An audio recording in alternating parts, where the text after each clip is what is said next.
जय श्री राधे कृष्ण।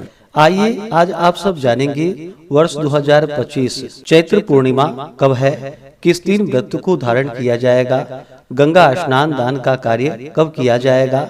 चैत्र पूर्णिमा तिथि के दिन हनुमान जन्मोत्सव भी मनाया जाता है तथा इस दिन से वैशाख स्नान भी प्रारंभ हो जाता है। तो किस दिन हनुमान जन्मोत्सव मनाया जाएगा तथा वैशाख स्नान कब से शुरू है, तो आइए जानते हैं इन सबों के बारे में। हिंदू धर्म में प्रत्येक पूर्णिमा तिथि का अपना विशेष महत्व माना गया है। पूर्णिमा तिथि के दिन गंगा स्नान करना, दान पुण्यों का कार्य करना, भगवान सत्यनारायण की पूजा करना, 32 पूर्णमासी का व्रत धारण करना, इन सबों का विशेष महत्व माना गया है। पूर्णिमा का व्रत जो कि चंद्रोदय व्यापनी ली जाती है, इसमें देव पूजन, दान पुण्य, तीर्थ स्नान और पुराण श्रवण आदि का करने से पूर्ण फलों की प्राप्ति होती है तथा चैत्र पूर्णिमा तिथि के दिन अगर चित्रा नक्षत्र हो तो विचित्र वस्तुओं का दान करने से सौभाग्य की वृद्धि होती है। चैत्र पूर्णिमा तिथि के दिन हनुमान जन्मोत्सव भी मनाया जाता है।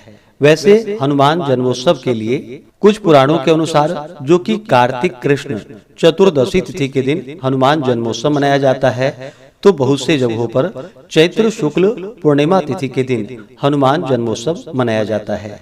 इस दिन विशेष प्रकार से हनुमान जी का पूजन करने से, व्रत धारण करने से जो कि अनंत फलों की प्राप्ति होती है। और चैत्र पूर्णिमा से जो कि वैशाख स्नान भी शुरू होता है। चैत्र शुक्ल पूर्णिमा से लेकर के वैशाख शुक्ल पूर्णिमा तक प्रतिदिन प्रातः काल सूर्योदय से पूर्व किसी तीर्थस्थान, नदी या कुआं, बावली, सरोवर अथवा अपने घर पर ही शुद्ध जल से स्नान करे और नित्य कृत्य के अतिरिक्त ओम नमो भगवते वासुदेवाय या हरे राम मंत्र का यथाशक्ति जप करके एक बार भोजन करे। 31 दिन तक ऐसा क्रम करने से अनेक प्रकार के रोग और दोष दूर हो जाते हैं एवं प्रभाव तथा पुण्य बढ़ता है।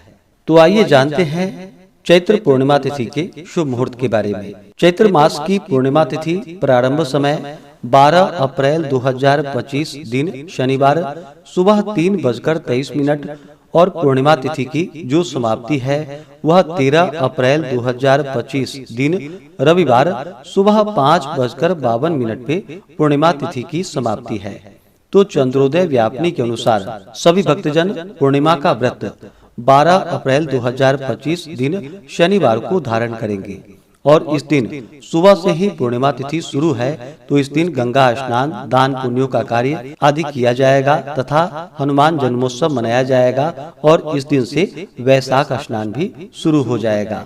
वैसे पूर्णिमा जो कि 13 अप्रैल को सुबह 5:52 तक पूर्णिमा तिथि है और सूर्योदय का जो समय है 12-13 अप्रैल को वह समय सुबह 5:38 है, सूर्यास्त शाम 6:19 है।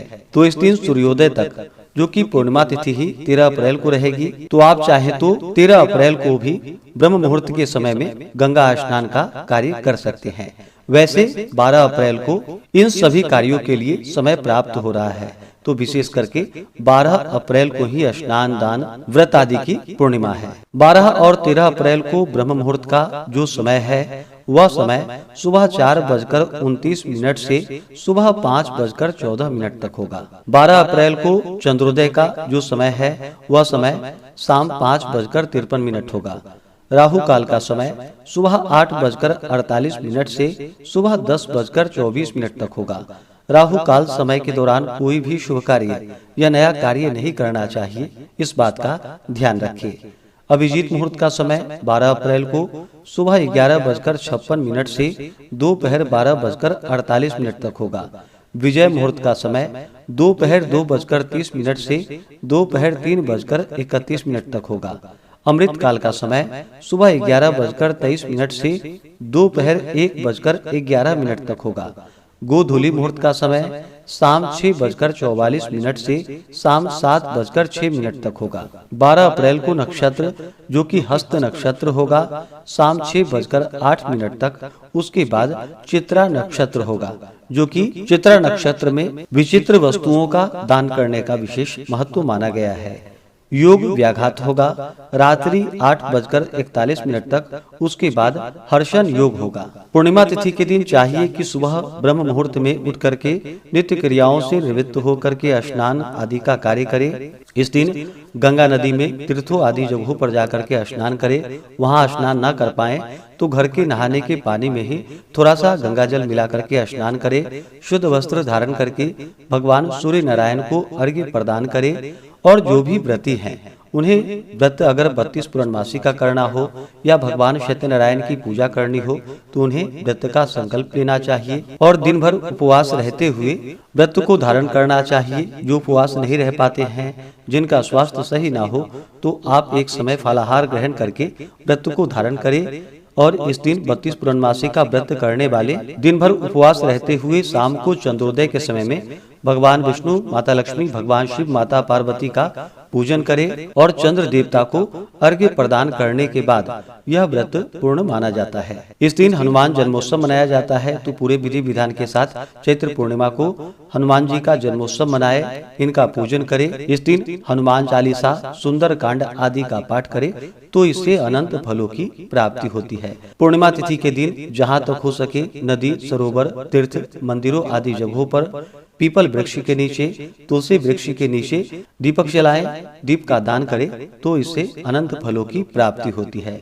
पूर्णिमा तिथि के दिन जहाँ तक हो सके ब्राह्मणों को भोजन करवाए, गरीबों को भोजन करवाए, ब्राह्मणों को दान और दक्षिणा दे। जो भी आपका सामर्थ्य हो अपने सामर्थ्य के अनुसार दान पुण्यों का कार्य करे तो यह अनंत फलदायी होता है। तो आशा करता हूँ कि यह जानकारी आपको अच्छा लगा हो। इसी प्रकार से ज्ञानवर्धक जानकारियाँ प्राप्त करते रहने के लिए, व्रत पूजा के बारे में जानने के लिए, कथा को सुनने के लिए चैनल पे अगर आप पहली बार आए हैं तो चैनल को लाल बटन दबा करके सब्सक्राइब करें, साथ में बेल आइकन घंटी को दबाएं ताकि आने वाली वीडियो का नोटिफिकेशन आपको समय से मिलता रहे।